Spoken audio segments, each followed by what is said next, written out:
Hello everyone, Social Coach Michael Knight here, and one of you wrote me asking for specific examples of the behaviors that show that you're a high status man.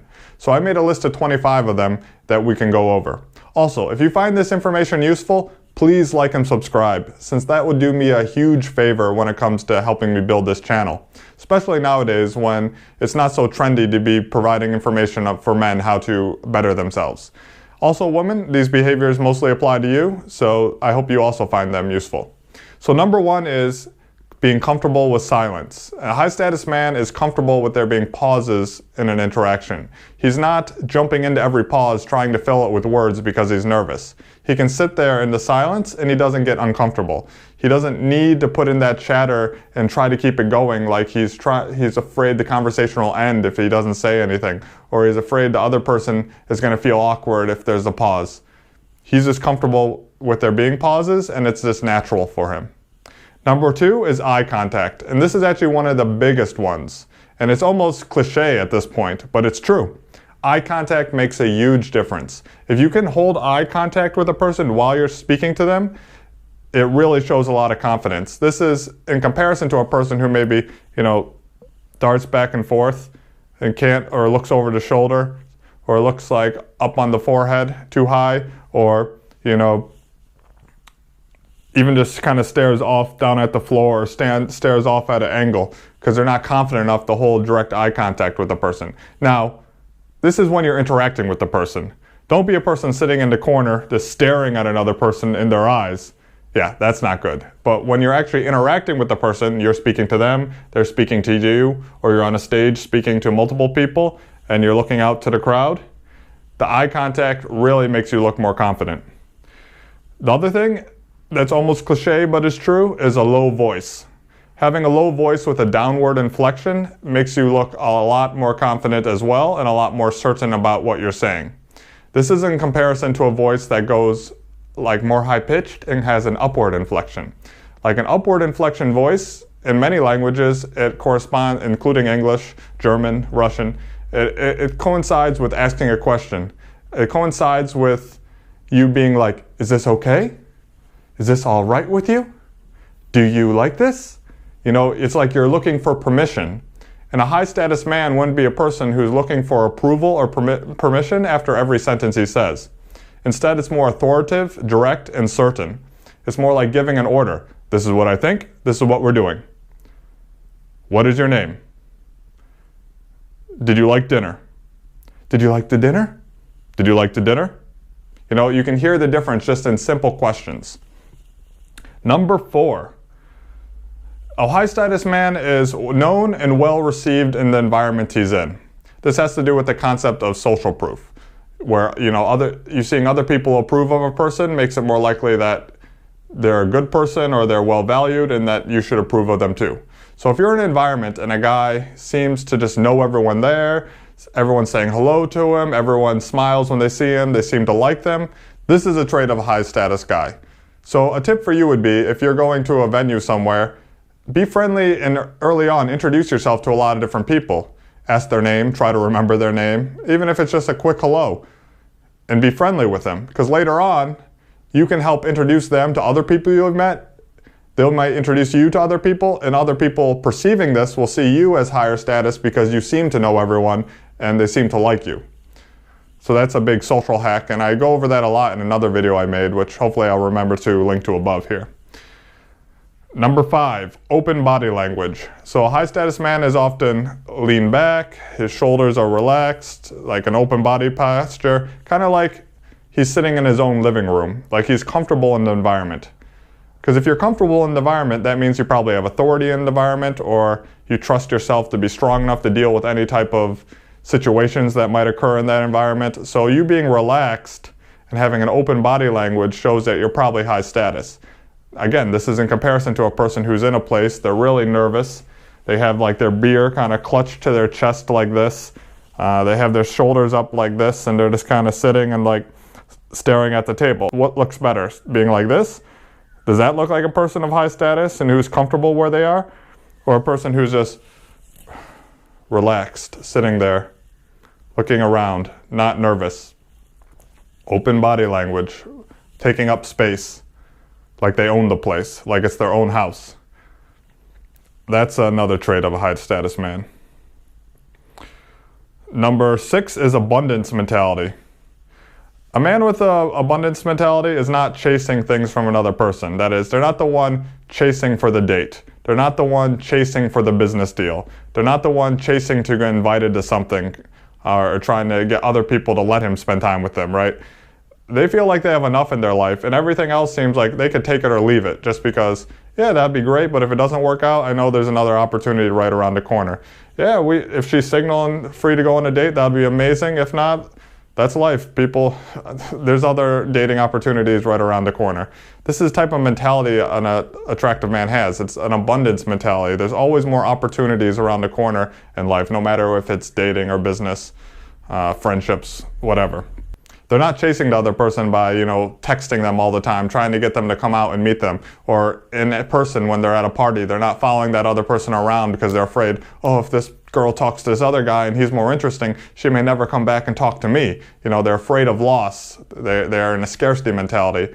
An attractive man has an abundance mentality where he knows, like, this may happen, it might not happen, but either way it's fine because there's always other opportunities around the corner. And ironically, just the fact that he has that and he's not chasing and he seems in abundance, that very property is most likely going to make his interactions go better, where the people are like, oh yeah, this guy seems like he has his shit together. Like everyone seems to kind of be interested in him. He's not really going and chasing people. He doesn't need anything from me. If he doesn't need anything from me, then he's probably more likely he could provide something positive into my life. Number 7, an attractive man isn't bragging or actively qualifying himself all the time, such as, name dropping, accomplishment dropping. Yeah, I make this much money. I have this car. I got this degree from Harvard University. That stuff. Actively trying to prove himself. A attractive, high status man doesn't need to know this. One thing is everyone probably already knows it about him. Like a rich man doesn't have to tell you he's rich. A smart man, a genius, doesn't really have to tell you he's a genius. If he has any type of real clout in some area, it should be naturally apparent. Only the people who are really insecure are the ones that feel like they have to prove something to you.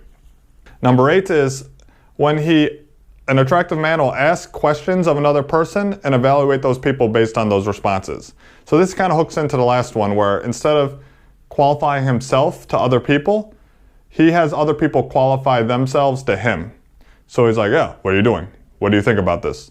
He asks these questions, another person responds, and he just, He takes in that information and is evaluating them. He has other people chasing him for validation and approval.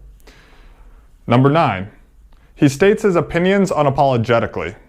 An attractive man is not worried about how other people perceive him and what they think about what he says. So this is not to say he's trying to purposely be insulting or purposely hurt another person's feelings. But he'll state his true mind and not worry about what the other person is going to think about what he said. He's not going to worry about, oh, did what I say was good enough for the person? Did what I say maybe upset them so they don't like me anymore? No, he just says what he means. He's not prioritizing another person's reaction to his words, overstating his true thoughts and beliefs. Number 10, he's not overly apologetic. When he does hurt someone's feelings or sees they're upset by something he says, unless it's, an unintentional mistake, you step on someone's foot or you really do make a mistake that hurts the person, of course you apologize, of course you say I'm sorry. But let's just say his views on the world or his honest beliefs somehow triggers the other person or makes them a little upset that someone else could have a different ideology than their ideology.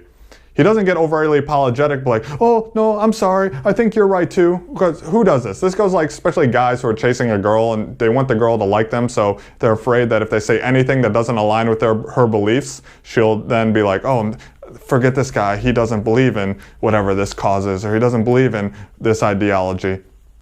But a real attractive guy, he doesn't do that. He's fine with not agreeing with the person. And when he sees his beliefs might actually upset another person, he doesn't just change them and pretend that the other person's beliefs are as valid as his. Unless he actually believes they have merit, then of course you can be like, that's a good point, but this is my thoughts on that. But maybe that's not a good point at all. He doesn't pretend that it is. And the funny thing is, again, when women especially see men who do this, it actually creates more attraction. The woman now knows that the man is not just saying the things that he thinks that she wants to hear. She can now actually trust what he's saying more and see him as being honest, and this actually allows attraction to grow. It's a little bit counterintuitive, but that's the way it works. And if you want to know more, I wrote a whole book on this, which is linked to on the description below, and that'll explain to you all the fundamental theory behind how attraction works. Number 11, a man is willing to cut people off and redirect a conversation. Now again, this is not done to be rude, but a lot of times an attractive high status man, he has things to do. His time is valuable. If someone's just blabbering and it's not getting to the point, he'll stop them and ask a direct question. Or if the conversation is going somewhere where it's not interesting to him, he sees it as a waste of time, he's comfortable switching the topic of the conversation to something else. Number 12 is he's not reactive to other person's words or actions, right? So if another person says something that he doesn't agree with, or like you would think, or maybe purposely tries to be mean, or purposely tries to throw him off, or just says something that doesn't align with his worldview, he doesn't react badly to it. He is very stoic. He hears what they say, but he doesn't get like, you know, his face doesn't show something like he's upset. He doesn't get intimidated. He doesn't look nervous. He doesn't look like he's been made uncomfortable by the other person's actions. And this is both voluntary or involuntary what the other person is doing. But either way, he's not reactive to the other person. The other person's reacting to him. Number 13 is he talks very matter-of-factly about things that another person might find awkward, uncomfortable, displeasing, or offensive. Again, he's not saying these things purposely to upset the other person. But if they come up in the conversation, he thinks it needs to be addressed, he doesn't mind calling out the elephant in the room, as it were. And he does it very matter-of-factly and without showing any discomfort himself. An attractive man also doesn't really, number 14, doesn't touch his face. This is more of a tick of a lot of people have when they're nervous. They're like, and you know, and they break eye contact, they kind of cover, they kind of put up a barrier between, using their hands between their face and the other person. An attractive man, you'll find, doesn't do this very often. Number 15, an attractive man speaks with authority and confidence. He knows what should be done, and he's confident to tell other people and share his opinion.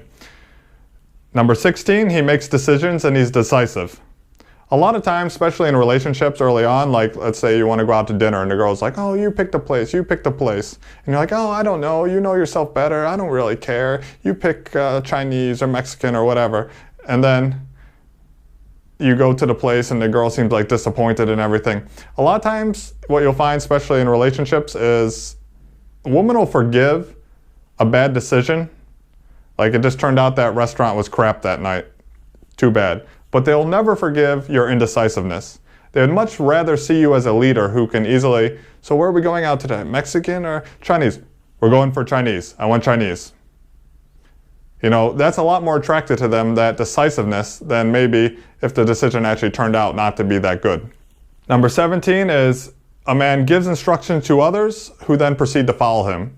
So if he's, again, showing himself as a leader, giving instructions to other people, and other people are witnessing other people follow those instructions, that's very attractive. Number 18 is he's not always asking for permission or approval. He's not looking to see if every little thing he does is okay for the other person or okay in general. He's confident with knowing what needs to be done, and he's confident with his ability, and he's confident with what the likely outcome from his actions will be. Number 19 is he's happy with his life. He comes off joyful. He seems content. He seems fulfilled. He doesn't get jealous for others or envious. He doesn't show these negative emotions because, again, he has abundance, going back to the abundance trait. He feels like he has everything he needs, and everything else in life is kind of just like a cherry on the cake. Cherry on the cake. Cherry on top. You know, it'd be great to have it, but if not, I have enough. Number 20 is the man is slow moving. He's not jittery. He's not jumpy. He has a calm, steady energy. A lot of times it's people who are nervous where they get very kind of shaky and they want to, you know, again, they're not comfortable with silences and they feel like they always have to be doing something. They always have to be doing something.